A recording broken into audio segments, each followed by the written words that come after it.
Hi అండి, welcome to my channel. ఇవాళ మన ఛానల్లో రెసిపీ వచ్చేసి చేతి చెక్కలు. ఇవి కరకరలాడుతూ క్రిస్పీగా గుల్లగా చాలా బాగుంటాయండి. వీటిని మిషన్ కానీ వేరే వాళ్ళ అవసరం కూడా లేకుండా వీటిని చాలా ఈజీగా చేత్తోనే చేసుకోవచ్చు అనమాట. ఇవి మామూలు చెక్కల కన్నా చాలా క్రిస్పీగా అండ్ టేస్ట్గా చాలా బాగుంటాయి. పూర్వకాలంలో ఎక్కువగా ప్రిపేర్ చేసేవాళ్ళు అనమాట. దీన్ని ఎలా ప్రిపేర్ చేసుకోవాలో చూసేద్దామా మరి. ఇక్కడ నేను 2 కప్పుల దాకా బియ్యం పిండిని, 1 కప్పు దాకా మైదా పిండిని అయితే తీసుకున్నాను. ఇలా రెండింటిని కలిపి తీసుకోవటం వల్ల టేస్ట్ చాలా బాగుంటుంది. ఇది తీసి పక్కన పెట్టి ఆ తర్వాత ఒక మిక్సీ జార్ తీసుకుని అందులోనికి చిన్న అల్లం కొమ్ము, ఆ తర్వాత ఒక 8 పచ్చిమిర్చిని అయితే వేసుకుని కచ్చా పచ్చగా గ్రైండ్ చేసి పక్కన పెట్టుకున్నాను. ఆ తర్వాత ముందుగా తీసుకున్న పిండిలోనికి ఒక 1/2 టేబుల్ స్పూన్ సాల్టు, ఒక 1/2 టేబుల్ స్పూన్ పసుపు, 2 టేబుల్ స్పూన్ల జీలకర్ర, ఆ తర్వాత అల్లం పచ్చిమిర్చిని మిక్స్ చేసి పెట్టుకున్నది కూడా ఇందులోకి యాడ్ చేసి ఒకసారి కలిపేసుకోండి. మనం ఏ కప్పుతో అయితే పిండి తీసుకున్నామో ఆ కప్పుతో ఒక 1/2 కప్పు ఆయిల్ తీసుకుని ఆయిల్ని హీట్ చేసుకోవాలి.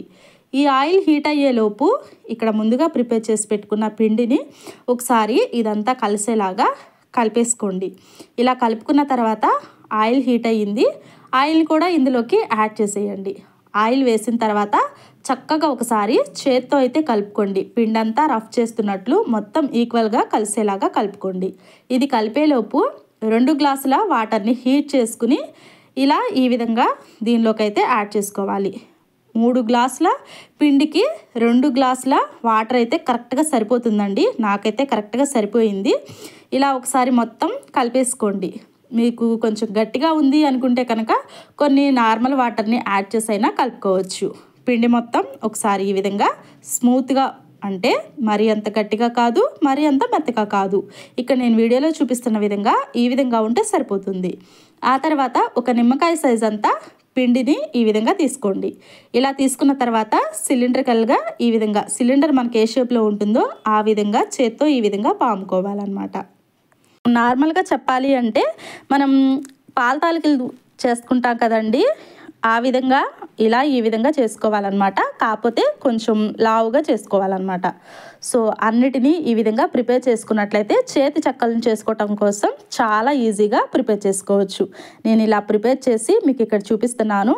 ఇలా చేత్తోటి పల్చగా ఈ విధంగా ఫింగర్ తోటి ఈ విధంగా నొక్కి పెట్టుకోవాలండి.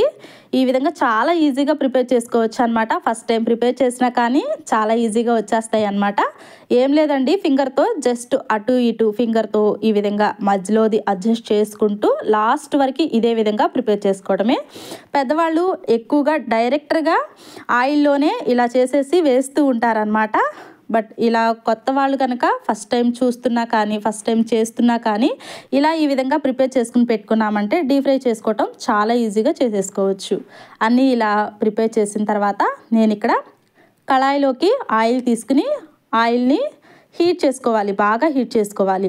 అలా హీట్ చేసుకున్న తర్వాత సిమ్లో పెట్టేసి ఆ తర్వాత ముందుగా ప్రిపేర్ చేసి పెట్టుకున్న చేతి చెక్కల్ని ఇందులోకి యాడ్ చేసుకోవాలి.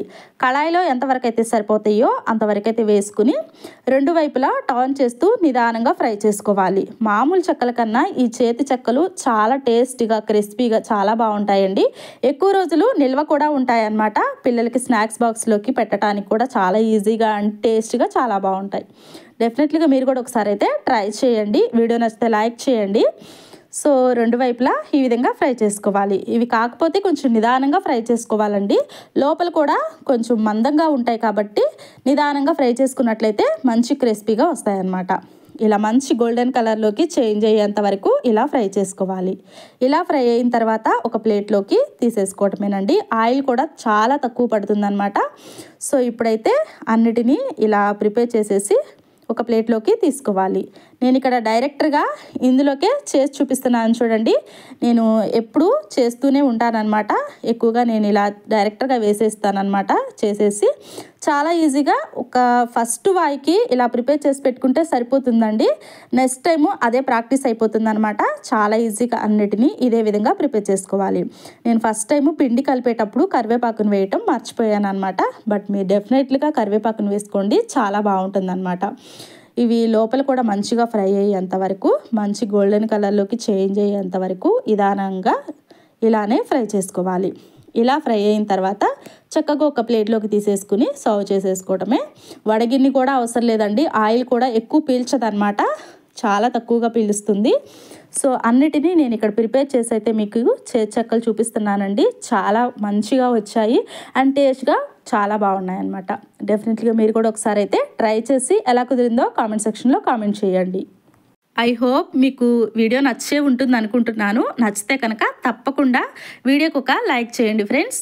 అలా లైక్ చేయటం వల్ల వేరే వాళ్ళకి షేర్ అవుతుంది. కొత్త వాళ్ళు కనుక మన ఛానల్ని ఫస్ట్ టైం కనుక చూస్తున్నట్లయితే డెఫినెట్లీగా సబ్స్క్రైబ్ చేసుకుని పక్కనే ఉన్న బెల్ ఐకాన్ని క్లిక్ చేసినట్లయితే నేను పెట్టే వీడియోస్ అన్నీ మీకు నోటిఫికేషన్ ద్వారా అందుతూ ఉంటాయన్నమాట. Thank you for watching.